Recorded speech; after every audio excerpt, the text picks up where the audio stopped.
The feds are getting everybody that's surrounded around the Tupac situation because too many people, including the rappers, put themselves in the mix of this whole thing. Snoop Dogg should have stayed out the way, man, especially after buying Death Row, because Sugeknight tried to warn him about this, man. Pdiddy should have put that $1 million somewhere else. The fact that he paid it out, this is why the feds are looking for him right now, man. 27 years later, they finally connecting the dots because at the end of the day, they got to get justice for Tupac. It seems like a lot of people that knew what was going on the whole time were too scared to talk. Now that all these dudes that was in the streets got older, they know they can't do nothing to him no more. Nobody could get touched because it's like all the people from the Tupac situation is either they already gone, they already behind bars or something like that. And so now, 27 years later, the brother is coming out from Tupac saying that this whole thing that's been going on, everybody knew about this. Diddy's bodyguard was telling people the whole time about how they set him up. And basically, the only reason that Tupac jumped Orlando Anderson was because they tried to do that chain snatching just earlier, right before that whole thing. They went to that Mike Tyson fight. Mike Tyson was in distraught when he realized he wasn't going to be able to see Tupac again because they were close friends to him. That's why Tupac came out to Vegas, was because he was watching the Tyson fight. So how did the dudes know to come to Vegas? How did Keefe and all of them know to come to Vegas? They must have either been balling and everything like that, because they say that Keefe had money the whole time. And so the whole thing is that they was riding with the crews. It was a lot of people at the same place, and they was gonna run into each other at the end of the day because it's a small town. Everybody knows this, and the fact that Keefe moved back to the same city just makes it worse because he went into the jurisdiction. The feds wasn't going to come looking for him if he would have went somewhere else, but now the fact that he stayed right there, they built the whole case up around him. He talked too much. He thought that he was going to get the immunity, but that's not even what he signed up for. He gave a lot of information to Vlad.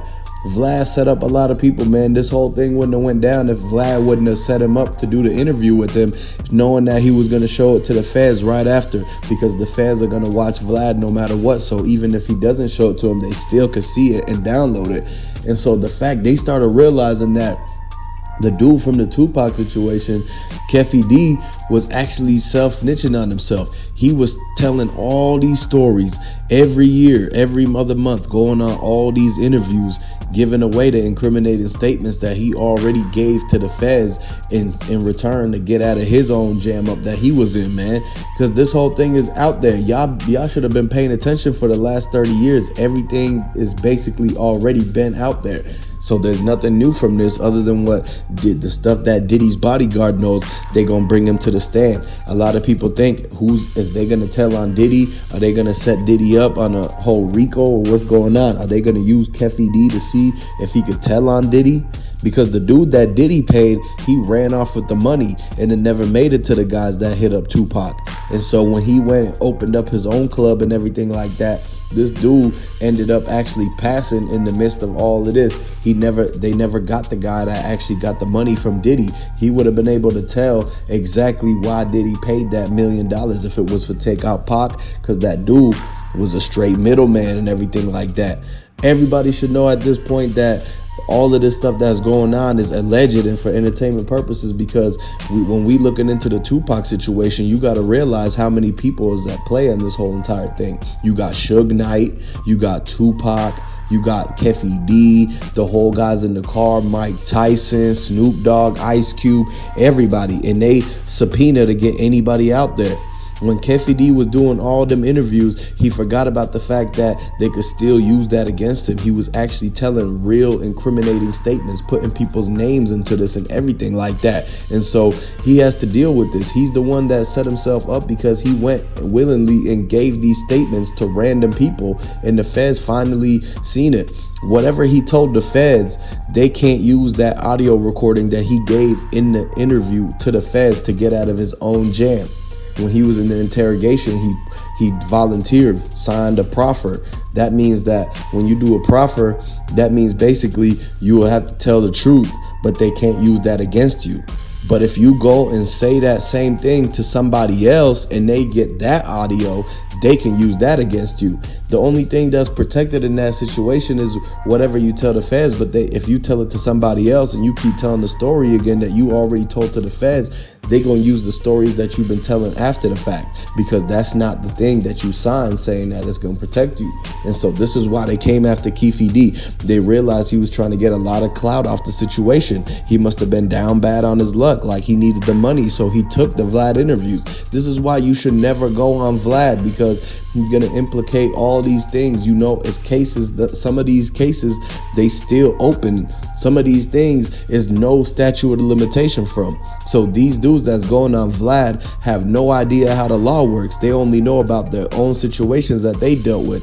They only know about their own charges. They don't know about how the whole entire law operates, and when you should talk, when you shouldn't talk, and what can be and can't be used against you, and who's working with the feds and who's not working with the feds. And so everybody thinks because it's just a video from Vlad on YouTube that the feds aren't going to see that. How do you know that the feds aren't already watching? Because every single other time that Vlad does the interview and the people get popped and busted for, it all comes back to that same situation. And so this is why in the Tupac situation, they paid close attention, because they knew that a lot of the information was what was said by Keefe in the Vlad interview.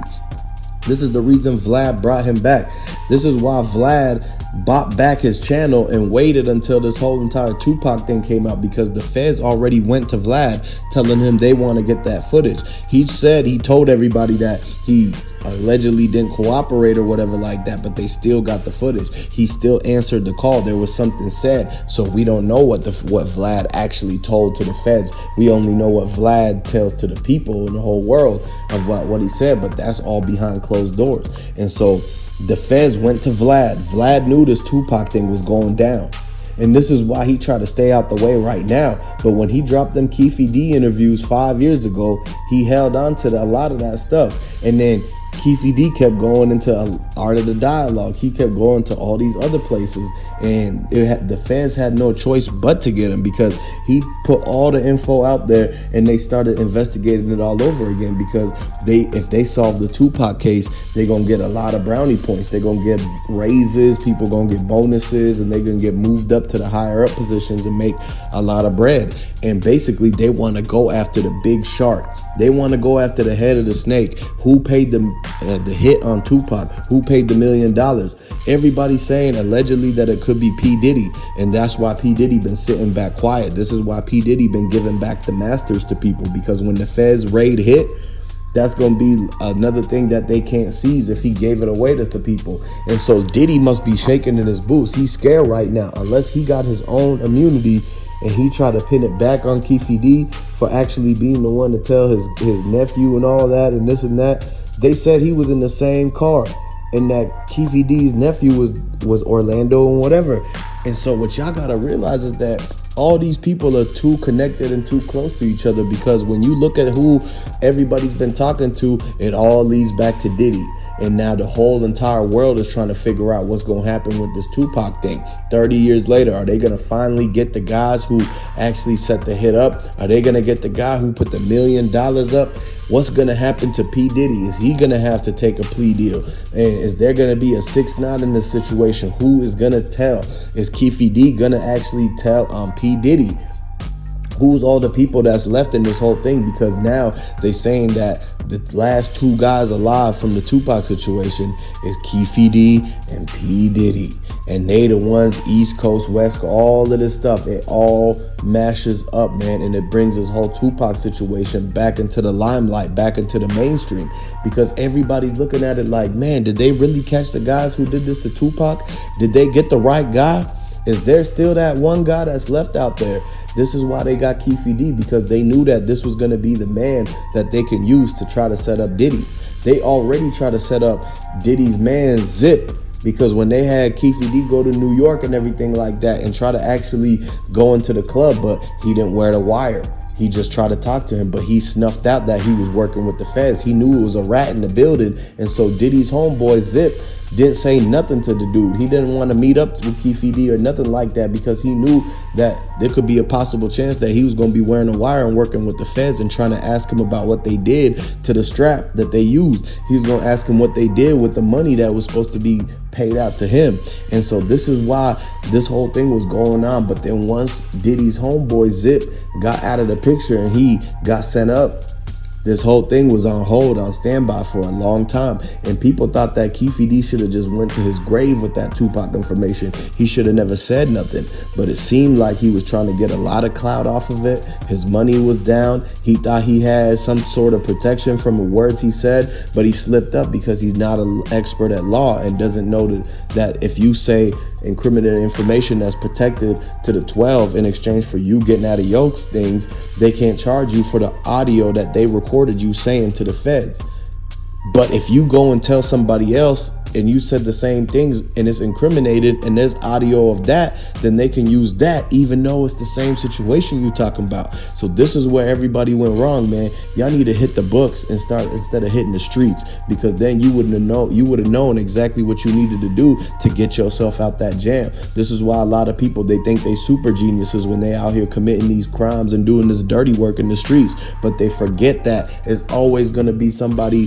The karma's going to come back. Someone's going to be smarter than them, and they got the money and the resources to basically go and figure out all the camera footage, get the witness testimonies, and get everybody to work against you. And when they slapping football numbers all these years on Keefe and whoever's involved, they might end up really pointing the finger at Diddy at the end. And so pay attention and watch, y'all. I'm gonna make sure y'all tune back to the channel, subscribe, comment, let me know what y'all think. Put the 222s if you rocking with Tupac.